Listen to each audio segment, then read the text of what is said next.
Yang terpenting di dalam menguasai ilmu hipnotis itu bukan tentang apa dan bagaimana, tetapi tentang siapa. Maksudnya adalah Anda pernah mendengar istilah the singer not the song, yaitu bertumbuh lebih kepada sang penghipnotisnya itu sendiri daripada teknik yang dilakukan atau cara melakukan ketika menghipnotis. Teman-teman, kali ini saya akan berbagi kepada Anda bahwa hipnotis itu bukan sekedar melulu tentang caranya, bukan sekedar melulu tentang tekniknya. Hal yang terpenting menurut saya adalah tentang siapa yang melakukan hipnotis itu sendiri. Itu jauh lebih penting dibandingkan cara atau teknik melakukan ilmu hipnotis. Nah, kenapa bisa demikian? Saya akan membagikan kepada Anda semuanya, maka silakan Anda simak baik-baik. Jika Anda tertarik dan penasaran ingin menguasai ilmu hipnotis, Anda tidak hanya mempersiapkan teori-teorinya, Anda tidak hanya mempersiapkan teknik-tekniknya, tetapi juga Anda harus mempersiapkan diri Anda pribadi untuk menjadi seorang penghipnotis. Oke, simak videonya dari awal sampai selesai.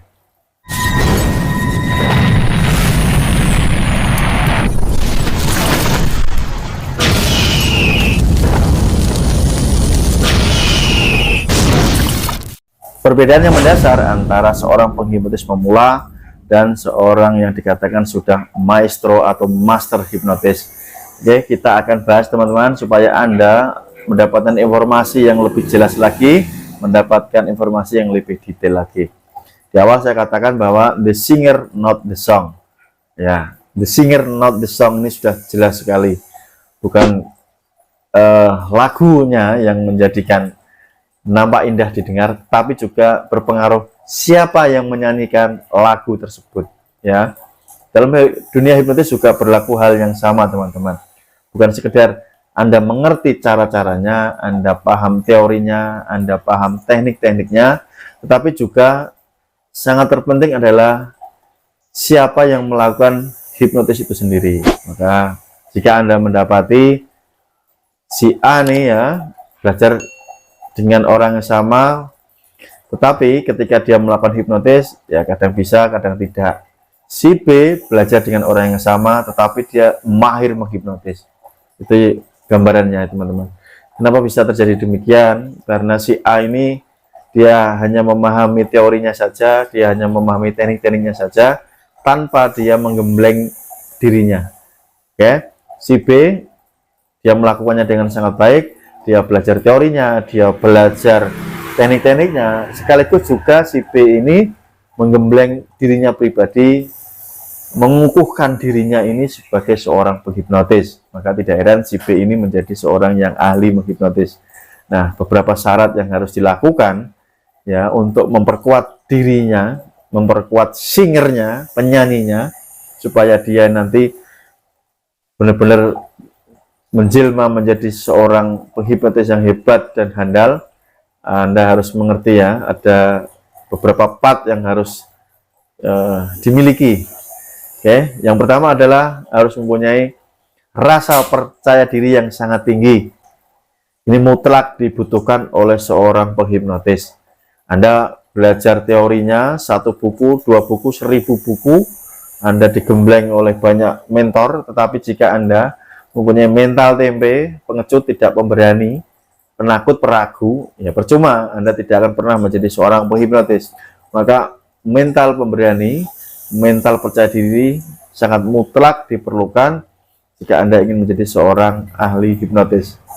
Yang kedua adalah cerdik dan cerdas seperti bunglon. Jadi di sini seorang penghipnotis yang hebat dan luar biasa ini tidak kontekstual ya. Dia tidak menghafal tetapi memahami. Maka di dalam situasi apapun sangat mahir, sangat pandai untuk beradaptasi menyesuaikan dengan kondisinya, dengan situasi, dengan subjeknya atau klien yang akan dia hipnotis. Oke, jadi ini yang membedakan teman-teman. Kemudian hal yang ketiga adalah mempunyai keyakinan yang tinggi. Keyakinan yang tinggi ini juga sangat dibutuhkan ya, tidak hanya percaya diri tadi tetapi butuh keyakinan yang lebih. Menyadari dirinya bahwa saya mampu, saya bisa. Hal ini sangat mudah. Oke. Seorang penghipnotis yang luar biasa ini harus mempunyai keyakinan yang di atas rata-rata daripada orang umumnya. Hal selanjutnya adalah fleksibel, lentur dan tidak kaku di dalam menerapkan pola-pola hipnotis. Ya, misal Anda yang biasa menggunakan teknik A gitu ya, teknik jabat tangan, teknik B, teknik kobaran api ya, atau api.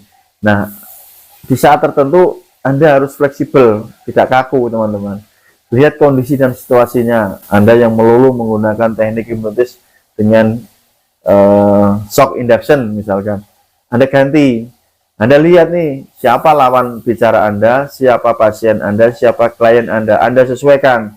Ya, jangan kaku teman-teman. Kalau Anda kaku ya tidak pinter-pinter. Hal lainnya yang harus dimiliki yaitu mempunyai tingkat komunikasi yang bagus. Seorang penghipnotis di zaman modern ini tentu harus pandai berkomunikasi dengan kliennya.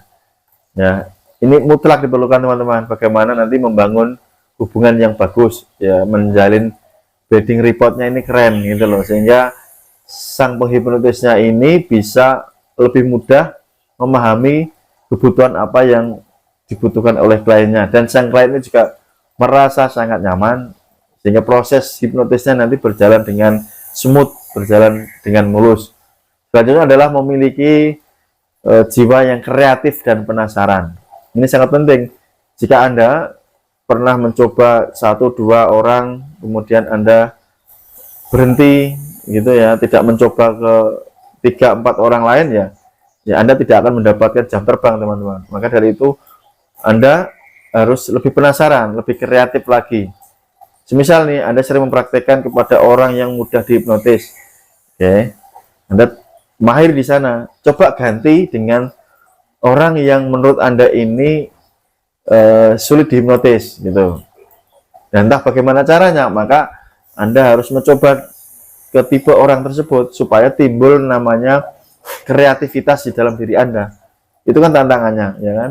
Ada rasa penasaran yang tinggi. Ketika Anda bisa melewati hal ini, ya Anda akan tumbuh menjadi seorang penghipnotis yang lebih hebat dari sebelumnya. Ya, Anda akan lebih mahir karena Anda sudah bisa melewati tantangan tersebut. Dan yang terakhir, jangan pernah berhenti dan jangan pernah menyerah sebelum Anda berhasil. Oke, ini penting sekali teman-teman. Anda yang laporan ke saya, misalkan murid-murid saya baru mencoba 1-2 orang, 3, Mas ini kok sulit Mas. Ya, kemarin saya hipnotis 3 orang, yang 2 orang ini berhasil Mas Anu, yang 1 ini kok tidak berhasil. Kenapa ini? Kok saya rasanya malu, ya, tidak pede lagi.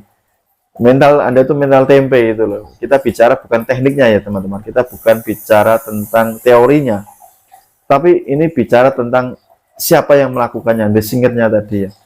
Maka hilangkan keraguan-raguan Anda. Kalau Anda ingin menjadi seperti para master hipnotis yang Anda lihat, ya, siapapun masternya, contohnya mereka ya, mereka itu kan kalau Anda perhatikan mereka tidak pernah menyerah sebelum berhasil, gitu ya teman-teman.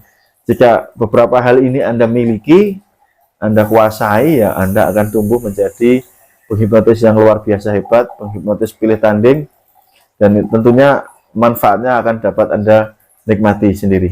Oke, demikian, semoga ini menjelaskan supaya Anda tidak bingung lagi.